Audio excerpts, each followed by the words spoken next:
I'm Dr. Douglas Smith. I'm a resident of Pittsfield Township. In my first comments, I want to focus on the costs and expected returns from the proposed bond issue. I watched the presentations at the last working session of the board carefully. The models that have been presented have all presumed that the bonds could be sold at 4% interest rate and that the returns of the stock market over 25 years would be around 6 or 6.5%. They ignored such things as the millions of dollars it will cost to initiate the intermediate trust and to sell the bonds. They also ignored the investment costs of managing the trusts. The proposed resolution allows the bond salesperson to sell the bonds at up to 5.5% without any further approval of the board. The bonds will be taxable, and they will be able to be recalled early, which is good for the county, but it makes them less attractive to investors. Current rates for taxable municipal bonds are rising and are already at 4%. With the Fed's announcement that they are not going to keep printing cheap money for much longer, the bond rates will likely continue to increase. Thus, it's likely that the county will have to offer more than 4% interest. The county already manages investment trusts that have nearly $300 million in assets. Thus, we can look at those funds to get an idea of what the costs of managing those investments are and the returns on those investments. It is true that the WERS Trust has earned a return of 8.2% since its inception in 1981, but much of those higher returns occurred in the 80s and 90s. Inflation and interest rates were much higher during those periods. Some of those gains were due to inflation. We are also going through the technological revolution, and I think it's unlikely that we're going to have another technological revolution in the near future. The net gains for the WERS Trust since 2000 have been 3.2%. The net gains for the VEBA account since inception in 1997 have been 3.5%, and since 2000 have been 2.4%. The trusts are paying more than $1 million in investment expenses to financial managers that are underperforming simple stock index funds. This money is being wasted. There's also an actuarial risk. What if the retirees live longer than expected? If the trust runs out of money before the bonds are repaid, the county will have to face paying the bonds at the same time it has to resume paying into the retirement plan.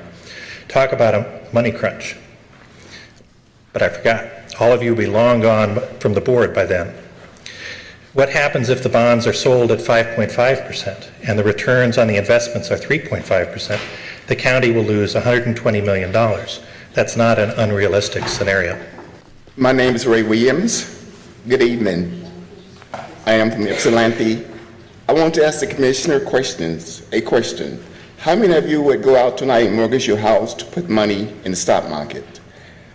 That is what I want you to do in the county to do, borrow $300 million and invest the proceeds in the stock market.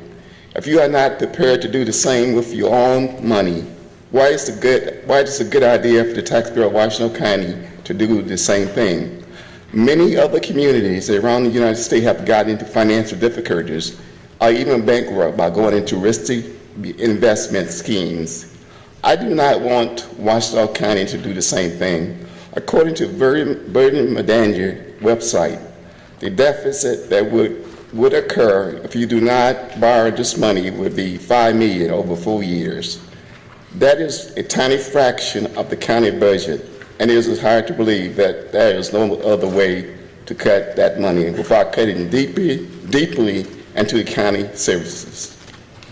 Don't rush into this decision. It is a very big decision that will affect the citizens of Washtenaw County for the next 25 years. This decision should be made by the taxpayers. This question needs to be put on the ballot. You should put it in on the ballot. If you decide to borrow this money without a vote of the taxpayer, I would do anything I can to help collect the 15,000 signatures that it will take to put the referendum on the ballot. Thank you for listening. Also, I want to make a comment about when they cut Head Start program.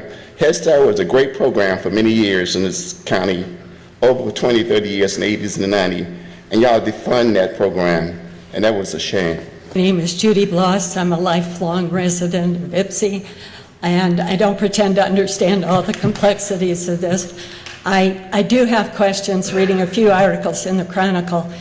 As an old lady, I can see where it would be a great benefit to have my children be well endowed to take care of me now and in the future. I just have questions about having the consultant encouraging this bond issue and having his daughter Meredith Shanley profiting in a large way from it. Thank you.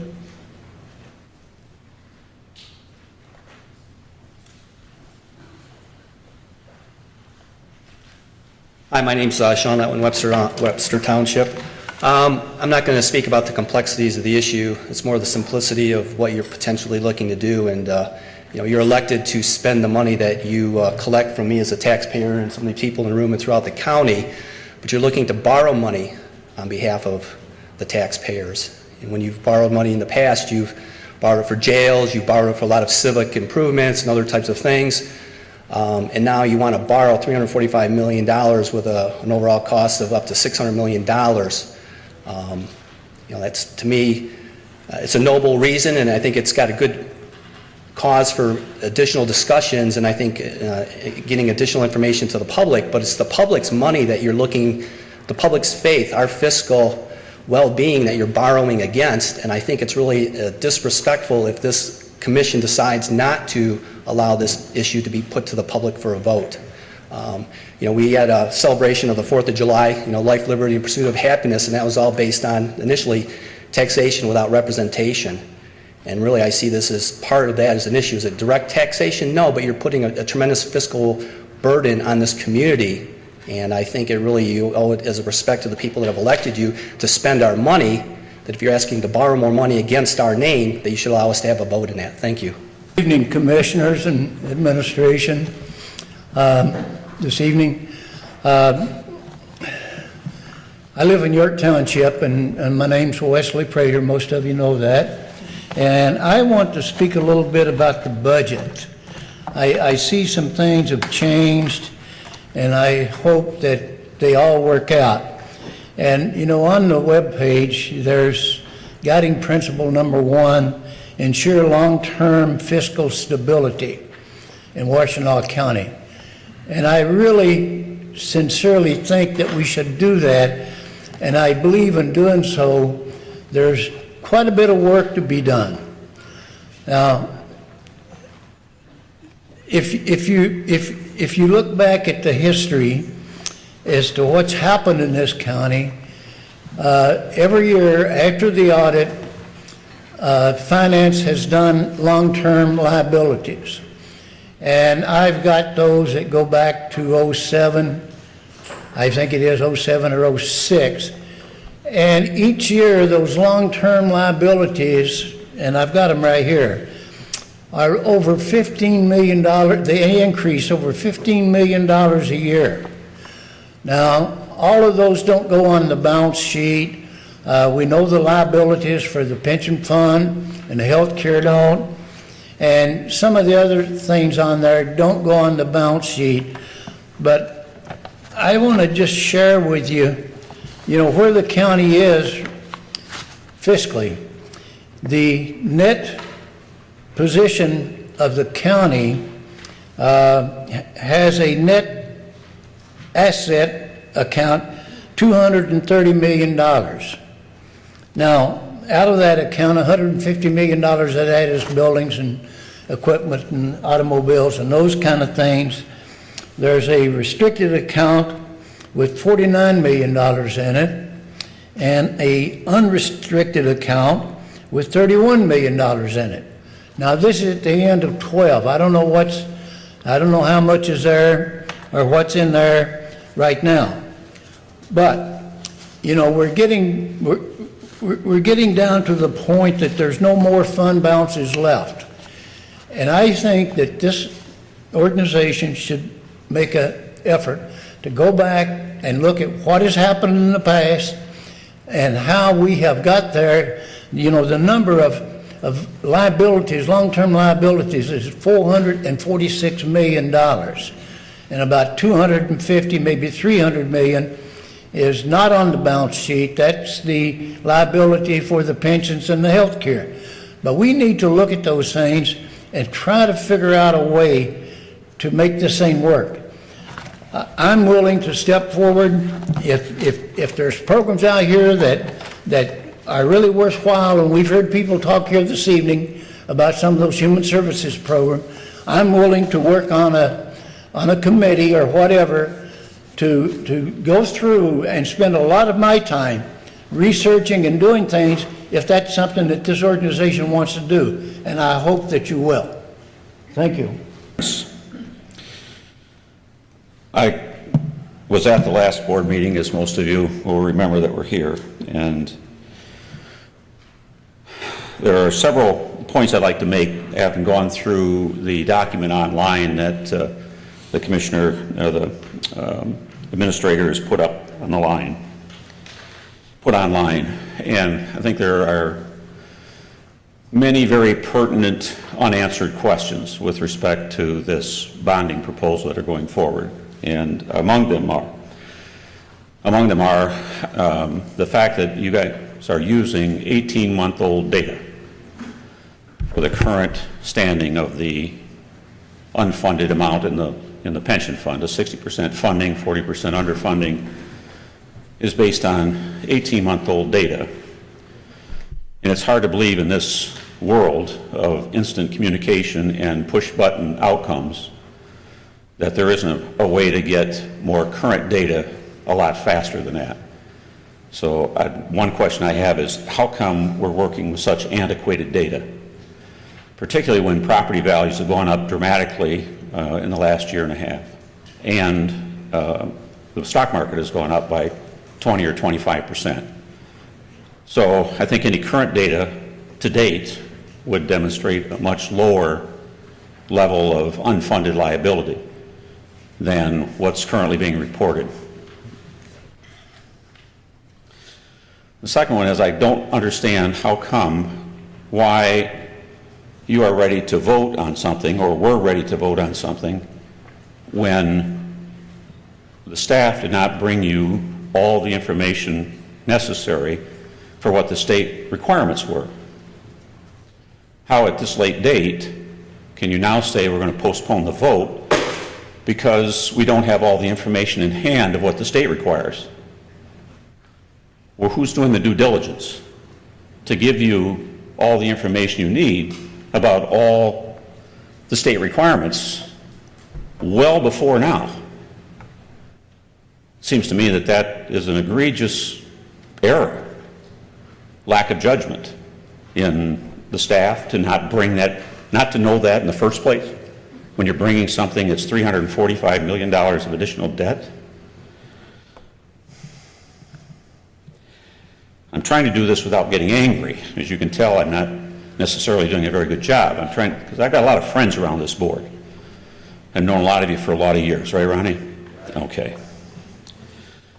But those people of us that have spent time in the private sector, to bring a $345 million proposal to any private organization by any group of staff members that don't have dots dotted and T's crossed, is just, beyond belief to me. I just don't get that.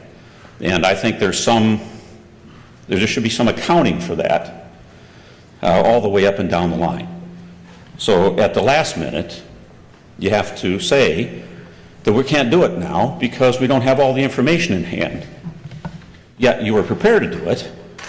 Last meeting I was at, virtually everybody here, with the exception of Ronnie, I think was the only one, that was saying, well, maybe not yet. I'm not ready yet. Everybody else was ready to vote, and you didn't have all the information in hand. Good evening. I'd like to give you two scenarios regarding possible outcomes of the new investment trust. Let us say that you borrow $300 million and invest it into the stock market. In the first scenario, the investments return 10% during the first year, and thus you have $330 million. Let us say that the contribution that year to the retirement trust is $29 million, and the investment expenses are $1 million. Thus you end the year with $300 million. In the second scenario, the investments lose 10% during the first year, and thus you have $270 million, but you still have to make the contribution of $29 million to the retirement trusts, and the investment expenses are still $1 million. Thus, you end the year with $240 million.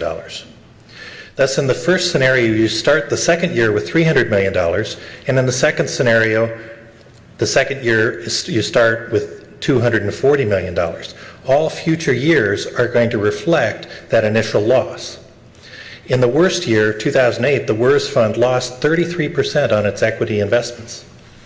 There may not be another year like that in the near future, but if you look at what the politicians in Washington have not done to rein in the banks, it is unlikely that there will not be another financial meltdown within the next 25 years.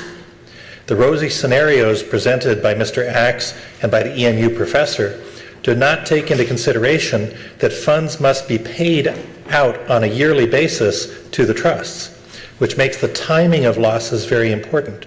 You may never recover from early losses. The stock market is currently at near record highs, and most experts feel that the market is currently overvalued. You have said that it is important to sell the bonds while the interest rates are low, but there's an inverse relationship between bond yields and the stock market. When bond interest rates go up, the bond market becomes more attractive and money flows from the stock market into the bond market. Thus, while you may benefit from the lower interest rates, you may be putting the taxpayers' money into the stock market at just the wrong time. What will happen if the intermediary trust runs out of money before the bonds are paid back in 25 years? For example, if the trust runs out of money in 20 years, the last 5 years, the county will have to pay both the interest on the bonds and contribute to the retirement accounts. That's going to be a much worse cash flow problem than you're now facing. Please do not approve this resolution, or if you do, at the very least, put it on the ballot and let the voters decide. Thank you very much. My name is Judy Bloss, and I am a lifelong resident of Ypsilanti, which makes me a lifelong resident of Washtenaw County. And I want to say I'm experiencing some unfunded liabilities in my own life, mainly in the area of medical expenses.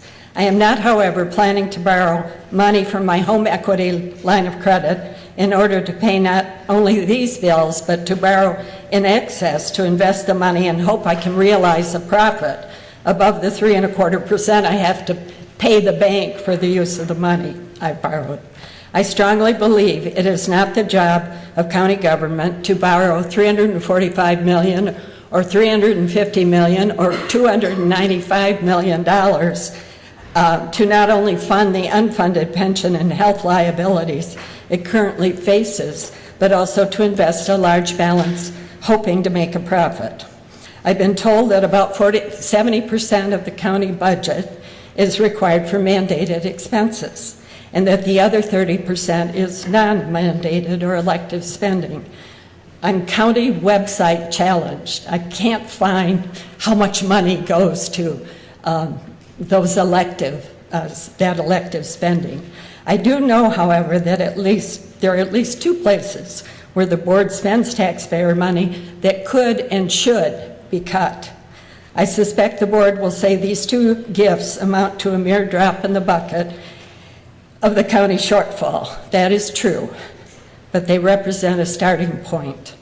The first, and to me the most important place to cut, is in the funding of money to Planned Parenthood. I wrote an article to the Ann Arbor News back in 2008. At that point, the board had been funding Planned Parenthood for about 10 years. But I want to say in 2011, United States taxpayers bestowed $542 million on Planned Parenthood. In that year, this one organization killed 333,964 babies and provided prenatal care to a sliver, 28,674 women. That same year, they provided only 2,300 adoption referrals. These figures may not impress the board, but it's hard to look at more than $500 million from American taxpayers and not conclude that Planned Parenthood can squeeze enough money out of their budget to cover the tiny amount of prenatal care they provide. However, if the board feels really strongly about this issue, they're certainly free to give as much as they wish of their own money to Planned Parenthood. I simply ask you not to give my tax money to an organization which is the largest provider of abortion in the nation. The blood is not on, I don't want it on my hands. Thank you. I wanted to discuss with you the plan to borrow to close the $345 million, perhaps less, shortfall in the county's retirement plans and suggest perhaps a better alternative for your consideration. The plan on the table, I believe, is misguided and likely to cost the county and its taxpayers further material losses. The merit of borrowing now is that long-term interest rates are low. However, the money will be invested in stocks and bonds, which are at high levels, as I mentioned the last time I appeared before you. For stocks, the 10-year cyclically adjusted PE ratio is 50% above the mean and median for the past 122 years. The Tobin and Q ratio is more than 45% above fair value. So any benefit from borrowing at current record low interest rates is likely to be given up through future substandard investment performance. Bonds are at yields even lower than in the depths of the Great Depression, as I mentioned in my last appearance. The short-term benefit generated by the financial engineering the bond deal promises will turn into future losses. Some of the commissioners want to use these paper profits to close a multi-million-dollar annual deficit instead of cutting spending in line with revenues. I suggest that there is a better alternative. Let me share with you a story from my own past. Back in 1988, when I was 23 years old, Bank One lent me $3.2 million to buy a tiny bank today known as University Bank in a leveraged buyout because I figured out something the sellers didn't know, that the bank's pension fund was overfunded. After buying the bank, I terminated and defeased its pension plan by buying an annuity from a AAA-rated life insurance firm. The extra funds, some $800,000, I used to fund an employee stock ownership plan to benefit all the bank's employees, which purchased common stock in the bank holding company and paid down Bank One's loan. This greatly reduced the loan, raising the equity in my firm, and gave Bank One the confidence to back my loan. Similarly, the county could take advantage of over-optimism among professional investors and defease its retirement plans by buying an annuity from a top-rated insurance firm. While this would also require borrowing to close the large gap between the plan's assets and liabilities, by terminating the plans and buying an insurance annuity, the county would eliminate its future investment risk and lock in today's low interest rates. The cost of this plan is likely to be lower than the plan on the table because insurance companies are hungry for these kinds of long-term annuities. Because the plans are defeased, the risk of investment underperformance will never haunt the county or its taxpayers. The one downside of this plan is that the county loses permanent control of the over $500 million in pension fund dollars. However, if there is no intent to use any of these funds for local economic development, there is no great loss. In fact, it prevents possible future mischief. The sum that is targeted for economic development can be set aside and an annuity for the rest of the plan liabilities can be purchased. In fact, I recommend this same course of action to all other units of government in the county to reduce their future risk from the likely underperformance of their retirement plans over the next decade. Thank you. Thank you. I think my nerves are settled down a little bit from the anger I came to the table with at the beginning. I had a nice conversation with Mr. Peterson in between time, and I think I got settled down a bit. But the points still remain. I have a business that my fiduciary responsibility and my due diligence that I necessarily provide my clients is limitless because they have the option of taking their money someplace else if I don't live up to their expectations. They just can leave. When I know that at my fingertips I can give them outcomes, if they give me the information in a timely fashion, I can put it in minutes and I can give them an outcome. And if I have the information online already in some form or another, it automatically fills in and I can give them a projection of where they are relative to where they need to be, literally within minutes. Our firm and most every place I've ever been, January 2nd I could push a button and know exactly where I was. It isn't audited yet. It's off by pennies or dollars maybe, but it's an unaudited view of where I'm at that day. We stand now looking at a $345 million possibility, the debt possibility, with information that's actuarially 18 months old. This to me is, as I stated before, I just don't get why it isn't possible to have that information in your hands within days of the end of the year. I'm certain that there are off-the-shelf algorithms out there already that could take the information out of your payroll, take their information for your pension fund obligations, which you should know January 2nd, what the balance is in there. You know, it's all based on investments that have a balance, you know, at the end of the year.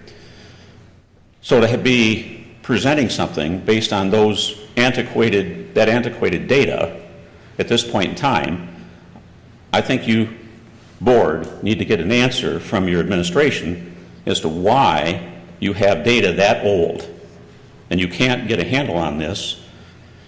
It might lead you to some understanding of why it is you're in this mess in the first place if you're doing business based on data that's old and would never be stood for in the private sector.